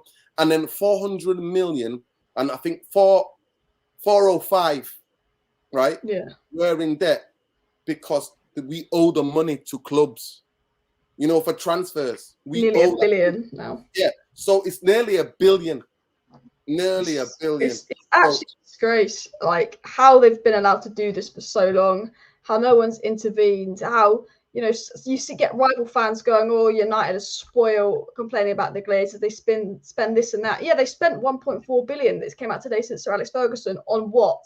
The fact that and the fact that they've spent this amount of money and been so bad, surely that tells you it's not it. Look at the money they take out. Look at the debt we're in. That is the big problem. But when they do spend money, look how badly it's spent, because they had Ed Woodward, who knows nothing about football, who making decisions, and then they've replaced him with Murta and Arnold, who's just Ed Woodward 2.0 with maybe one more brain cell, but still Ed Woodward essentially. And you have people who actually don't understand how bad they are. And I just think footballing people don't run this club. And as you're saying, they haven't, the amount of money we make and they could take out is kind of decreasing because they don't run the club well. If you want to actually take advantage of Man United, I tell you this now, if we have been like Man City for the last 5 years, if we had just won the treble, the money we'd be generating would be unreal. They'd be able to stay.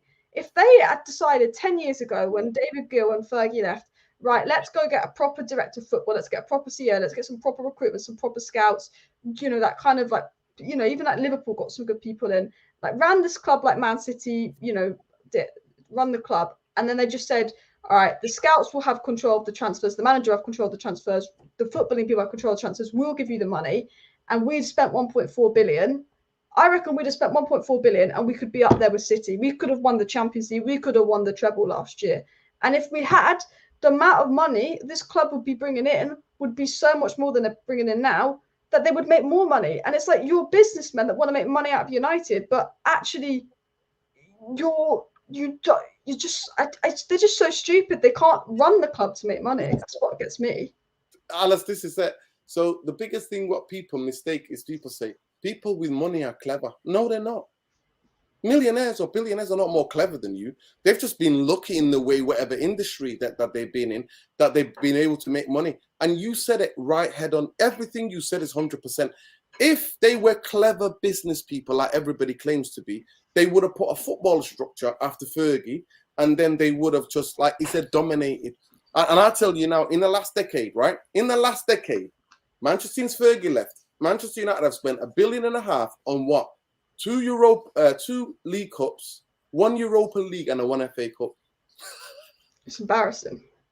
That is the biggest failure. You can't get any more failure. Let me repeat again for the people that didn't hear. 2 League Cups, 1 shitty Europa League, and an FA Cup. And that's the only trophy I recognize. Because the trophy is the one that's in the treble, is the FA Cup. No League Cup or no Europa League. And that's what we are. That's what we become. So when this idea, people go, oh, they're clever business. No, they just got lucky. They struck gold and they've run this football club. Like I said, again, if a Liverpool fan, a City fan, and an Arsenal fan all came together, anybody who hates Manchester and a Leeds fan came together, they could not come up with a better plan than what the Glazers have done to Manchester United.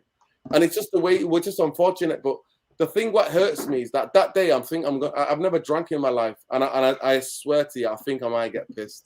I know that sounds weird, but because it's like they've been a noose around every Manchester United fan's neck. I've not been to that store, Alice, for 18 years. I've not gone in that store. I've had people buy shirts for me, for birthdays or Christmas and stuff. I've never gone into that store. I'm always I just support the team. I go into the stadium, cheer for the team. Like I say, get out of there. Yeah. I don't actually back the club. You see me. Do you know anybody else who's more critical of the football club than I am on Twitter? Yeah. I set up a YouTube channel because of that. I'm on Twitter because of that. Do you know what I mean? The whole thing of me doing content and stuff like that, it's because I wanted to educate the United fans who the Bristol University bankers were. Guys who have never been anywhere near football, playing Football Manager. They think it's a computer game. And one of the biggest sporting icons in the world is Manchester. And they don't learn from their mistakes. You make mistakes, you learn from them. But we're making the mistakes every single transfer window.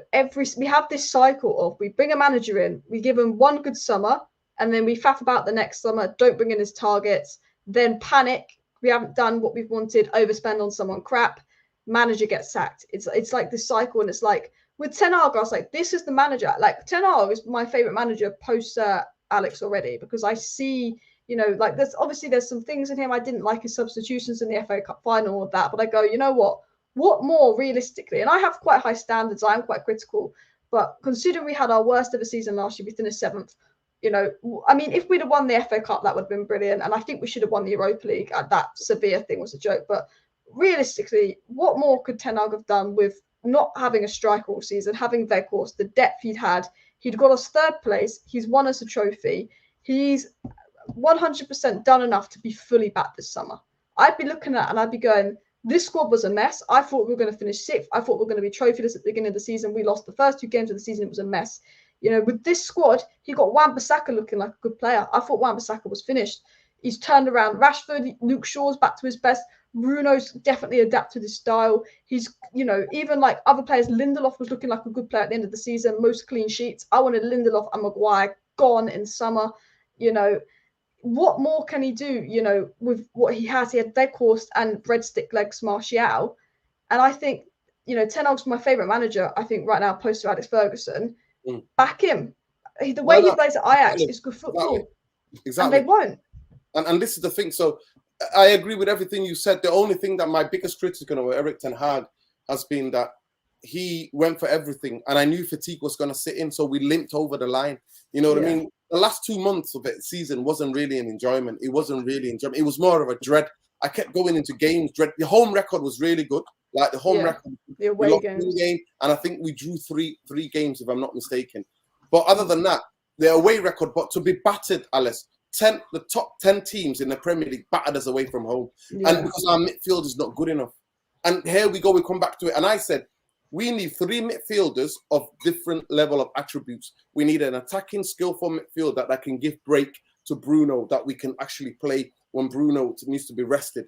We needed somebody to be able to take the reins of, like Casemiro. We see how much we miss him. So Caicedo would have been perfect. So I said Lee Kang, Caicedo, and Barella. Those are the 3 that would make us into like a potential, maybe in the next year, maybe a challenging. We can add on. And I said, we need 5 players that go straight into that football team. Like 5 starting players, 5. A goalkeeper, a centre-half. I said, 3 midfielders and a striker. And unfortunately, look what they're doing to him.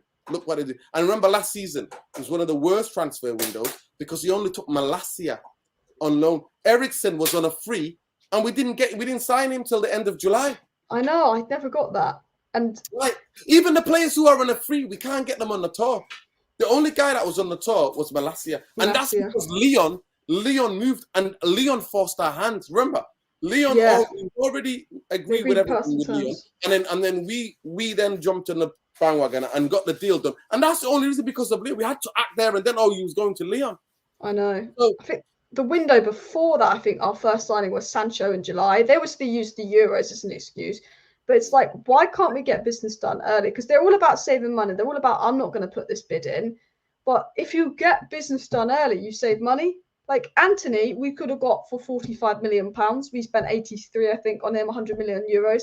We could have saved about £40 million, 40 to £50 million last summer alone, had we got Lissandro Martinez and Anthony in June. But they wait till August because they don't want to spend. And then I feel like they're doing it again this summer. You know, I know we're trying to get Mason Mount early, but as you said, look at our away record against the big 6. We can't control the midfield. Mason Mount's not going to help. In the games where we dominate possession, where we're playing bottom half of the league, Mount, Bruno, Casemiro, that will be fine. But, you know, that midfield will be dominated by City, will be dominated by Arsenal, will be dominated by Liverpool. We need Newcastle. Yeah. Brighton. Like, it's any crazy, top 10 size. Yeah. It's crazy, Alice. Like, you make the point, like, it is so exhausting, honestly. It's like I've been on this. It's like most United fans have been in prison for the past 18 years because of the Glazers. And that's what the genius of Fergie, because Fergie papered over every crap, stopped every hemorrhage that the Glazers did. He stopped it. Like I always say, look, Fergie's a miracle worker. We sold Ronaldo for 80 million, right? 80 million was the world record, right? And we signed Michael Owen on a free, Antonio Valencia for 17 million, and Obertan for 4 million, something like that. My God. Yeah. It's like you can't get any more than that, like ridiculous. For me, like Erik ten Hag, I wouldn't be shocked if he walked. Honestly, I'm not lying to you. I wouldn't be. And I know that he came. He said, "I've come into this with my eyes open because Louis van Gaal warned him already and said Manchester United they're not a football club." Louis van Gaal said that, and it's the truth. The truest things everybody. And he said, I don't know if you ever saw the quote from Ibrahimovic as well. Zlatan Ibrahimovic. He basically said, from the outside, he goes, you look at Manchester United, a huge football club, one of the greatest, like, iconic football clubs in the world. He goes, you go inside it, it's so small. Because they were charging him. When the players stayed at the hotel, you know, if they had, like, soft drinks from their, like, fridges in their hotel rooms, they were charging it back to the players. Really? That's ridiculous. The thing is, every manager, every player, everyone who's been at United will come out and go, yeah, big problem. Ronaldo, yeah, the facilities haven't changed in 17 years in the interview. Zlatan speaks out. Mourinho said his biggest achievement is like second with United because of how bad the ownership and the structure was. Van Gaal has got this vendetta against United, and fans say always bitter, but you can't blame Van Gaal. You can't blame him one bit. And he's though, Alice, was Ranić. Ranić said we needed 10 players. He said it's an open heart surgery. I liked Rangnick because he was brutally honest. I think like the football was a disaster, but I think that would have been with anyone. The players were disgraced last season, but Rangnick went there and basically said the Glazers are rubbish. They don't care. This club needs 10 players. They can sign 10 players if they get the right people in. This club needs a whole new board, new structure. And then, he decided to leave. No, we were going to give him the consultancy role, but apparently Ten Hag didn't want him. It's like, no, they got rid of him because... That was the biggest lie, Alice. That was the biggest lie. Him and Mertens fell out. So basically, if you understand like things, I'm sure a lot of people have been in school. Did you ever respect your supply teacher that was there for 2 weeks because your teacher had the flu or whatever? Nobody respects a supply teacher. In football, nobody ever respects an interim manager. Hardly anybody respects the interim manager, unless that interim manager, like the players, like were so sick of the manager before that they embrace it. Fred gave it away. Fred gave an interview around the time, I think, to a magazine, and Fred was like, the players are confused. What's going on? We're the only football club, Alice. Look, after the 5-0 at Liverpool, Ole Gunnar Solskjaer should be sacked. I don't care who you are. If you lose 5-0 at home at Old Trafford, you should be sacked unless you've just won the league the season before. Do you understand what I'm saying? 100%, right? Yeah. Unless, to me, it's unacceptable, right? We sent him away into Norway on fishing for 12 days because of that international break. Oh my God, yeah. Remember? Do you know? I remember he went away. We thought of being sacked. We're like, Ollie's at the airport. He's not coming back. And then he was back for Tottenham, City, and Watford, where we got embarrassed. And I didn't rate Ollie for that because when we lost 4-0 to Brentford, Ten Hag said no day off tomorrow. We're all going on a run. Ten Hag did a 14-kilometer run with all the players. Ollie went, everyone have 2 weeks off as well. Listen, it's crazy because it shows you, and then they sacked him against Watford. So even look, even when we sign players, when we sack managers, we literally it's like almost slug. We just crawl. That's why I'm saying about the Glazers. I've studied the Glazers. They do everything like a absolute. It's like painful. I genuinely do think what Richard Arnold said is true. So they want to remain in the news. They want to be trending on Twitter. They remain. That's how it is. It is so weird. It's incredibly weird for me. Yeah. When they sign a player, they take ages. When they sack a manager, same with Jose. Everybody knew Jose 3 months before was a dead man walking. Everybody knew. But no, it took them 3 months to sack him. It's like they have to milk the story to get as many clicks, as many interactions, as much social media attention as possible. It's like they've got to milk every single story they can release before they do anything. And it's embarrassing 100%. Because it's like, you're just going to tell the world you're going for Sancho. Oh, this other club might want Sancho. Oh, maybe they have a chance to get him. Because you tell the world who you want. Arsenal told the world they want a Mudryk. Chelsea go and buy him. I don't think Chelsea would have gone for Mudryk if they didn't know about Arsenal's interest in him in January. It's just like, can't we just be like Man City or like Chelsea but under Abramovich? Werner was on the verge of joining Liverpool and then Chelsea spooked him up. Why can't we be that club that goes, right, time to get business done, 5 signings in the door before July, pre-season, maybe we'll sign someone in August, wrapped up, not many rumours, not De Jong this, De Jong that for 4 months on end. Why can't we get stuff done? This Mason Mount thing, look, it dragged on for too long. Hojlund, Onana, like this De Gea contract situation. It's obvious Ten Hag doesn't want him. You agreed terms 2 months ago. You've not signed it off. Why don't you say De Gea, adios, go buy Onana? What is delaying this decision? Because you don't want to spend the money on a keeper, but Ten Hag wants a keeper, so they're debating it. That's, you know, the De Gea situation, like, whether you want De Gea to stay or not, it'll be a disgrace if he stays because it's so obvious Ten Hag doesn't want him, but the board are holding him there because they don't want to buy a keeper. It's like, just make a decision, get rid of De Gea. And it's like, and it all goes back to this takeover. Every transfer is slow. Every manager decision is slow. This takeover is slow. You know, there's rumours saying that the Glazers might not do anything till after the transfer window. It's absolute madness. And 100%. Like I 100% agree with everything you said. It's just the way we are. Like we're just like, honestly, it always comes back to it. I think we're not run like a football club that wants to win, that has an objective, that has an idea, a clear vision. And I agree with you. Erik ten Hag is the guy, but the biggest thing I would always just say to Erik ten Hag is, I'm not getting humiliated. Getting beat at Etihad, 2-0, 3-0, no problem. Getting beat 3-0 at Anfield, no problem. We defend and we stop the blood, like the bloodshed. We stop it. So 7-0 and 6-0 for me, I'm not taking that. I'm not taking that from any Manchester United manager. And that is something he has to learn. Of course, it was his first season. But this idea, do you genuinely, Alice, I'll ask you, do you rate Mason Mount? Do you genuinely rate Mason Mount as a player? He's not moved me, to be honest. It's never like, I've watched him for England and I thought he was crap for England. At Chelsea, I thought he was decent, but he's not one of those players you watch and I'm like, sign him. Even when he was having his good seasons, he's like, I would say, you know, when Van Dijk was good for Liverpool, I would take Van Dijk off Liverpool. I'd take Alisson off Liverpool. Fabinho, you would take Fabinho off Liverpool. Yeah, I'd take Rodri off City. I'd take De Bruyne off City. But I've never said, oh, I'd take Mason Mount. I've never said that. Like, I think he's a decent player, 2 times player of the season for Chelsea, very good off the ball, work rate. All the managers seem to love him. But he's not someone you look at and go, sign. If I was going to take a Chelsea midfielder, I would take Enzo Fernandez. You know, I watched him against United. He dominated midfield. Yes, we beat Chelsea. He did. I was there, Alice. I was watching him live. He was sensational. Oh my word. Watching him live, honestly. The technique, the way he uses his body, the touch, the vision, like he's got it all. The inside of the boot, outside of the boot, like the on the floor, drilling it, hitting the ball on the half volley out for the forward. You see how they were dominating us. I knew we would lose. When I saw that game against Chelsea, I was like, we're going to lose the cup final. Because that's when I was like, we're not. Because by that time, we would run out of fatigue. And I 100% agree with you. Garnacho should have been on at halftime. Should have been on at halftime. Because we saw what he did. Yeah. The impact he had.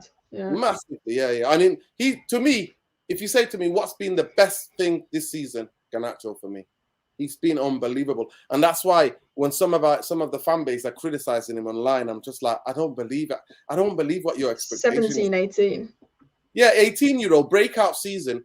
I never thought of it. I never thought he was going to put up the numbers, have the impact that he had. And then remember, because of that horrible Kyle Walker-Peters tackle, which was a disgraceful challenge, he was out for two and a bit months in it, nearly 2 months. And he comes back like that and scores a goal on his return. I was at Wolves that game and he just comes off the bench, scores on his return, and he was out for 3 months. He's definitely been the highlight. Do you know what annoyed me is Weghorst, because we know what Weghorst offers, nothing. Like defensively, he could help if you need to defend the lead, but when you need a goal, I thought I would rather us bring on a Langer or Palestri than Weghorst for the last 10 minutes, because they could do something. They could run at the City players. Yeah. That is the only way we're going to do something. Garnacho caused problems because he ran at them. Palestri gets 2. I know it's against Nicaragua, but Palestri got 2 assists for Uruguay on international duty the other week. Yes. He's a better player than Weghorst. Yeah, he is. He is. The biggest thing for me is that it shows, if you ever want to know what typifies Manchester United and Glazer ownership, is Bart Walker's getting him in January. Oh my God! Yeah. Do you think Arsenal, Liverpool, do you think Newcastle even? Do you think Chelsea, Spurs would ever got someone like him? Never. No chance. It's a Garlo 2.0. Like, and it's not even like it's the first time they've done it. Teams like Brighton and Villa. Yeah, they got relegated. No one in the Premier League wanted them on a cheap, so we went to Turkey. Like, no one wanted. I think even like Nottingham Forest, I think they brought, like, I wouldn't say he's a better player, but they spent 25 million on like Chris Wood or something.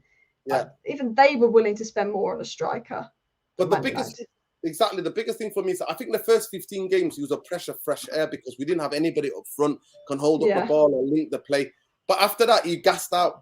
And the thing about him, it's not his fault. He's never played this level of intensity. 3 games a week, like every 3 days a game. Like he's never done that in his life. So after the first 12, 13 games, he gassed out. And then he was never the same again. So that's what we are.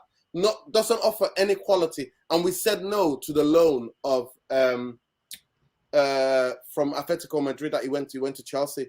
And obviously Chelsea had their bad season, so you can't really judge anybody. But like, you know what I mean? Like, I think Gakpo was the biggest disgrace. Oh, yeah.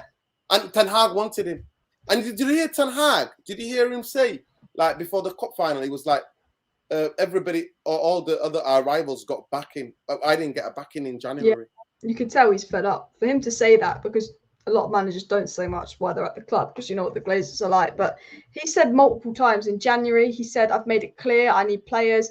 He said there's been so many occasions where he said, I've made it clear I need players.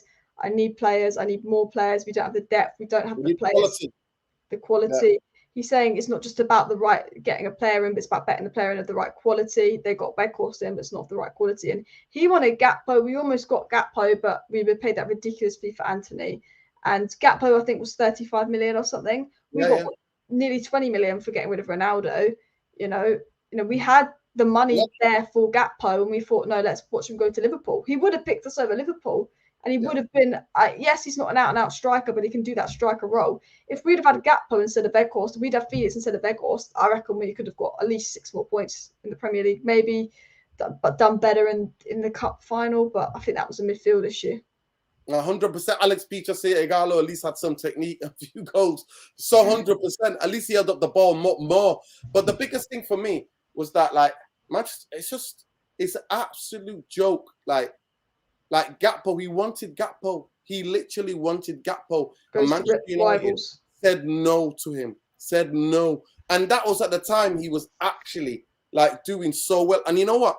All of the minions, the likes of the Athletic, some of their journalists that cover United, the Samuel raises Lookers, right? All of these muppets were like, ooh, January window is not a good window. It's not a window. So why can't other clubs strengthen then? Why is it only us that can't strengthen with quality? So that's what I'm saying to you. Neil Ashton has got these guys on a dial like that. He almost writes the PR article. They're absolutely PR majors. That's what I never take seriously. Anything Samuel Locker says. And the biggest thing for me, the Athletic boys have exposed themselves with this anti-Qatar agenda. There are no moral billionaires. There are no moral billionaires. And we've suffered for 18-year ownership under the Glazers. And now they want another guy to bring, keep the debt there. Glazers 2.0. And keep the Glazers. Keep the Glazers, Alice. You know what? People think I've got something against, I call him Jim the Rat Radcliffe. I'll be like Jazim the Rat. That's what I'd be calling him if you wanted to keep the Glazers in. 100%. Do you understand what I'm saying? To me, it's not about, listen, if Jim Radcliffe wants to buy Manchester United fully, I'd be like, yeah, you know what? I know he's not gonna be as bad as the Glazers ever. Whoever takes over the football club, that's one thing I can guarantee. Because the Glazers have been an absolute disaster. But their agenda you've seen it, majority of the British media, they're Islamophobic and xenophobic. It comes out. They go, oh, I'm not xenophobic, I'm not Islamophobic. It comes out. Like, at the end of the day, do you think Britain has got human rights? Do you think austerity, Alice, killed hundreds of thousands of people, like, who are disabled and people with mental health problems? Just because, like, our media doesn't report the truth, they don't mean that thing has happened. Do you think Britain supports human rights, like, for people? No, we don't. We let people, like, drown in the... Yeah. We're not perfect, but they act like the Qatar and the Middle East is the biggest problem. And it's like, actually, the biggest problem at the end of the day is no millionaire is good, no billionaire is good. Jim Ratcliffe is dodgy. Jim Ratcliffe's got a dodgy past. But at the end of the day, if you're a Man United fan, and this is the way I see it, I get some people aren't the biggest fans of just state ownership in general. A club the size of United doesn't necessarily need state backing, but I just think that's the way football's going, and people who don't like that have got to accept that. Like, to compete at the top, you're going to need state backing now. But if you're a Man United fan who's sat through 18 years of the Glazers milking this club, letting players we want go to arch rivals Liverpool, letting Man City win the treble. And you've got an opportunity to get state ownership in, which has done miracles with Man City and Newcastle and PSG. Man United are a much bigger club than all of those clubs, and look what state ownership's done for them. And, you know, you've got the chance to have potentially another Glazer and Sir Jim Ratcliffe or state ownership. For me, I don't even think about anything else. I don't care about human rights issues, political issues, anything of that. I just think at the end of the day, I'm a United fan. I want us to win. No one's perfect. So Jim isn't perfect. Qatar isn't perfect. But how can you actually be anti-Qatar? How can you be that anti someone that's going to get the Glazers out of this club? Because the biggest problem for us is the Glazers. And I just, you know, everyone's allowed an opinion. Everyone's allowed a perspective. And but Sir Jim's keeping the Glazers here. Like, it has to be Qatar for me. Now, honestly, Alice, you hit the right nail on it. Like, I'm concerned about human rights, but I'm not I don't believe in hypocrisy. It's the biggest hypocrisy. Jim Ratcliffe he does what's called greenwashing. He owns the Ineos, is one of the most biggest polluters in the world. They frack, they get chemicals out, and that damages the environment. We already see it, like we've had one of the hottest like month in the history recorded. So we know about climate, what's going on with the world's climate. So it's greenwashing. Okay, Qatar might be doing sport washing, but he's doing greenwashing. But for me, it's the biggest thing is that some of these journalists, they're not being objective. They're not being objective. And like you said, no billionaires are moral. There is no morality. There isn't.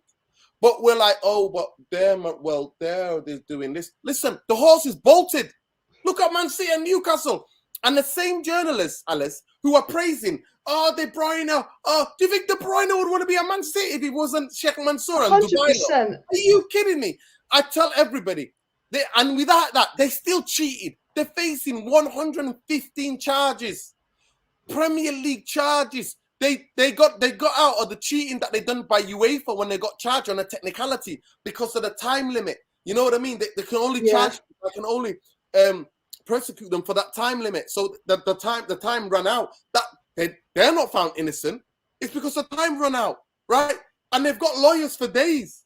They've got lawyers. They can pay them whatever because they're a billionaire. They're state backed, right? So it shows you, Alice, if you what you said before, if the Glazers isn't just run us half as bad as how they run us now, we could have been competing and could have had a chance to stop that treble, but we didn't.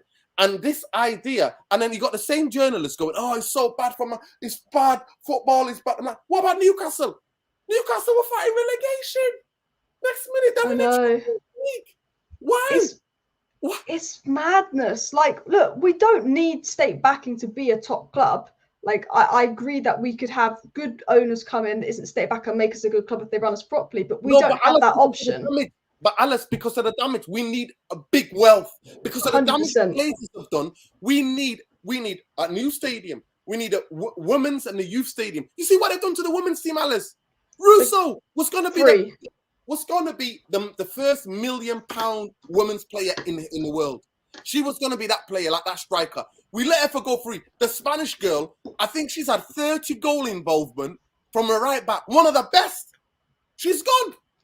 Like I said, we don't sign them. So it shows you how neglected this football club. They don't care. Like I said before, they play against us.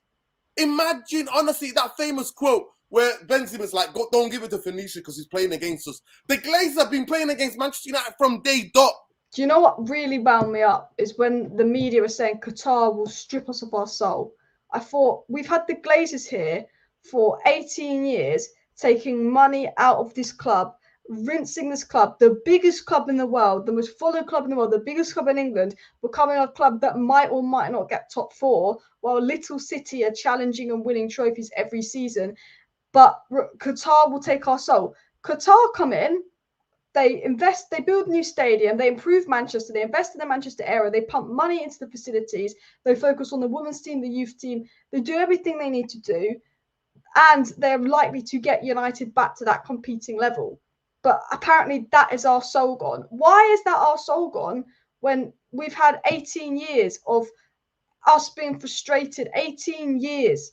And if the Glazers couldn't steal our soul, Qatar definitely won't. So Jim Ratcliffe comes in, he's a slight improvement on the Glazers, but he can't improve the stadium. He's got debt, he can't pay off the debt, he can't do this, he can't do that. But we're meant to believe from the media that Sir Jim Ratcliffe is the one and Qatar's going to strip our soul. It's not. Every billionaire comes with baggage. Whoever our owner is, they're not going to be perfect. They're not going to be the world's most amazing person. So you've just got to look at it and go, who's going to be the best owner for United?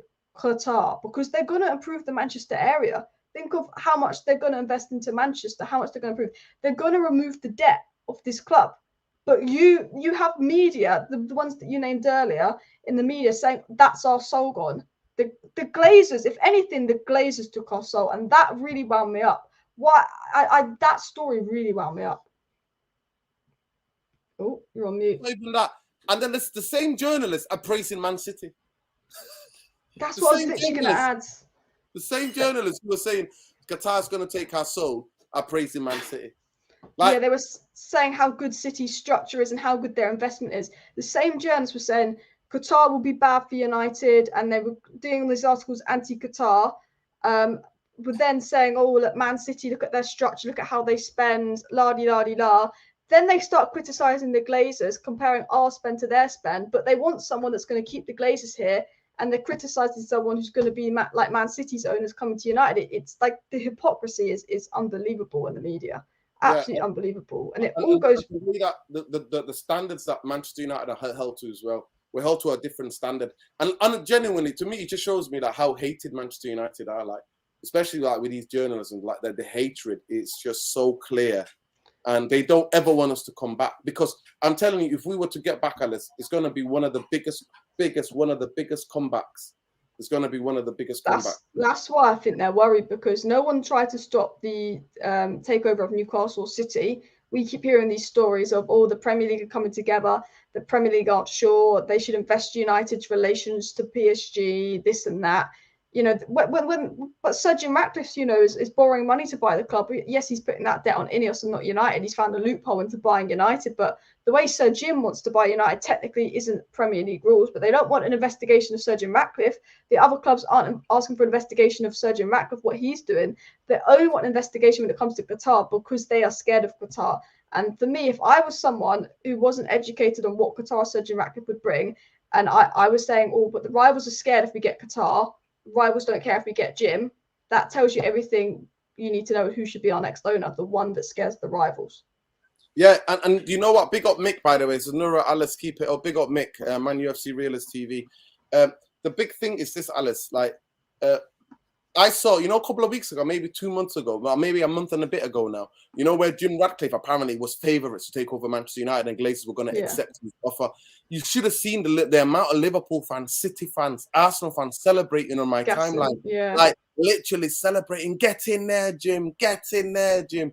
And then when we get Qatar, you could see them, honestly, on there, like the Liverpool fans and Arsenal fans, City fans, all, if United get Qatar, we're in trouble. It says it all. Yeah. I mean, and that's why rival fans are like, if Manchester United get Caicedo, ooh, that's a big signing. If they get if we get Mount, they're like, Man United are paying that amount of money for Mount. I'm like, 50 million, take it or leave it. He's got 1 year left on his contract. 1 year left on his contract. We have to walk away if they don't set that. And I would have gone for Caicedo over Mount anyway. But I've said this, you know, Mount has said to Chelsea, I leave now, I leave on the free. We have the power. So walk away, go and actually agree personal terms with Caicedo. Watch Chelsea get scared and watch them set that Mount bid. But United won't do that. They'll say they'll walk away. They'll faff for a week. They'll do nothing for Caicedo. They'll do nothing for other targets for a week. And they'll agree on 60 million and they'll up their bid. And then everyone will see United said they'd walk away after this bid and they didn't. And everyone would see Murta, Arnold, the fools we thought they were. Yeah, no, 100%. The biggest thing that what I think about, Alice, is that I think about Manchester United, and I think if Barella is on the market, if Caicedo comes in the market, a team like Manchester United would literally be in there for those two players. And we're not. And that's the thing that hurts me the most. Because like I said, I always come back to it. We're not run like a proper football club. We're not. And Eric Ten Hag honestly thought it might be bad because Ten Hag Van Gaal warned him. But he could never have imagined this. Yeah, Never have imagined this. No. Did you ever watch the press conference before the Brighton? There was the embargoed section, because I always watch every press conference, right? And it was in the league game. It was the league game at Brighton away. And that press conference, he spoke like Ranier. He said, we need quality. And he goes, quality players cost a lot of money. Manchester United, if they want to go back to competing for the big trophies, I need quality. And he spoke honestly. And you know what? He said that. And then the week after, he was like, oh, I was like, it's like Neil Ashton, somebody, Arnold, one of them had a word with him, because he was like, oh, a lot of players want to come to Manchester United. And then he was like, I was like, what? And you should see him in, honestly, if you're not, go and find that interview. It's the embargoed section. It was the part 2 of the Brighton, before the Brighton league game, that press conference. Honestly, he spoke like Ranier. And then a week later, he was like, oh yeah, a lot of players want to join Manchester United now. And I'm like, that's the same thing Ollie said. That was like a line from Ollie. Remember, Ollie's like, oh, so many players want to come to Manchester United. And what did we get? Maguire, 80 million. Oh, don't even get me started. And then apparently he wants to stay. Like, that is embarrassing. Yeah. I mean, the mark of any player, how much they love the game and how much they want to play, is like, apparently money. We would have got Kim and Jay if we could have paid the 40 million release clause, but that is dependent on Maguire going. So the reason he's going to Bayern is because United said, we can't promise you pay that money because we've got priorities at striker, midfield, goalkeeper. So we only sign a centre-back if Maguire goes. And because Maguire's, I don't know, he'll probably play for England if he didn't play a game for United because of Southgate. So he's not worried about his Euro spot. But Kim and Jay is going to Bayern, who Ten Hag wants, 40 million still. And that's because of Maguire, which it does my head in. Absolutely does my head in. I've got one last question for you, Nuruddin. If United would run like a proper football club, let's say we had proper people in, who would you sign this summer? Let's say £250 million spend. Like, who would you look to sign? Okay, 250 million to spend. I'm going to get you 5 players. Well, I'm sure, hopefully 5 players. 250 to 300, because we'll imagine we actually do outs well.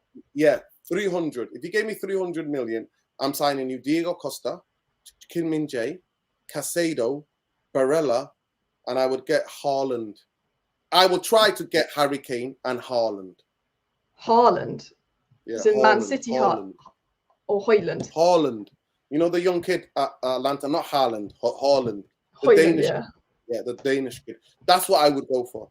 I'm with you on that. I slightly prefer Gonzalo Ramos to Hojlund, but I think Hojlund's probably better value for money. But I'm with you on that, to be honest, because if we could get Barella and Caicedo, if we can get Kim Min-jae, if we can get Diogo Costa, and if we can get Harry Kane, Hojlund, Gonzalo Ramos, that for me is what we need to do. And that is possible. That's the thing. We could make, if we properly sold players, we could make 100 million in sales.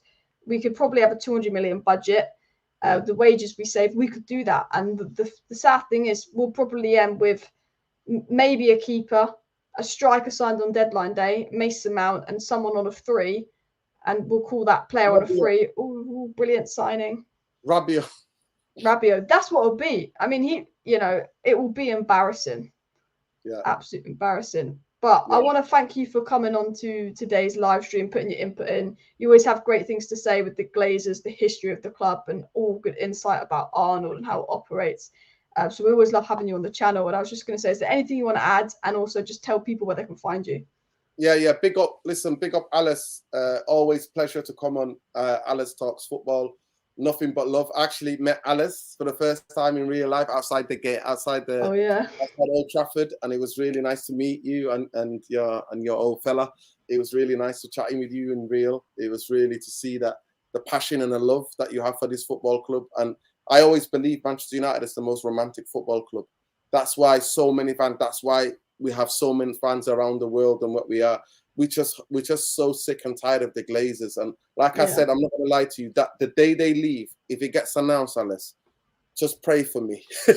Because it's going to be like winning 5 Champions League and watching 10 league titles for me. That's the equivalent. It's better than the treble. Yeah, of course, it would be, honestly, it would be for me. It would be for me. Because they stopped us. They stopped us from winning league titles and challenging for Champions League and doing that. So it's always a pleasure, to come on here and to chop it up with you, Alice. Make sure, people, you smash a like on the video. There's about 1,000 of you up last time I checked up watching. the video. Make sure you smash a like on the video. And make sure you subscribe. She's on the road to 100K. So Alice deserves that. One of the most hardworking YouTubers in the game. Thank you. So, you know what? Big up, love and respect. And we need more women content creators, because they make it out like football is a binary thing. You know what I mean? It's not a binary thing. The thing what we love about football, it's not a classist sport. You don't need a lot of equipment. Everybody can be into it. And I can't wait, and I'm looking forward to the Women's World Cup. I absolutely love the Euros. We just need more women United fans to be on and talking about football, because it don't matter what the gender is, regardless where you're from, where you are. And that's the thing about Manchester United. It brings so many millions and hundreds of millions of us together. So I love this channel. It's one of my favorite channels. So make sure you subscribe, people. Smash a like on the video. And the way you can find me, if you just pick up CC Turbocharge Engine Midfield, Casemiro, Caicedo. Oh, yeah. Big up me. Man UFC Realist TV. Thanks. Big up for the super chat, bro. If you just if you click off the super chat, you can see where you can find me. It'll be on there. So if you just click on, if you can click on me, I think maybe the way you're going to set it up so you can't really show where I am. So basically, Mr. Structure on Twitter, and then his YouTube is United Real Therapy. United Real Therapy. So YouTube on YouTube, United Real Therapy, and there we have a laugh. We get passionate, we get heated. We set that channel up because of the anti-Glazer. We set it up because we hate Glazers and we wanted to educate fans. And like I said, there's no perfect owner. So if Qatar take over Manchester United, we're going to critique it. Where they do good, we'll come out and praise them. Where they can improve, we'll praise them. But they will be better than the Glazers. Big up.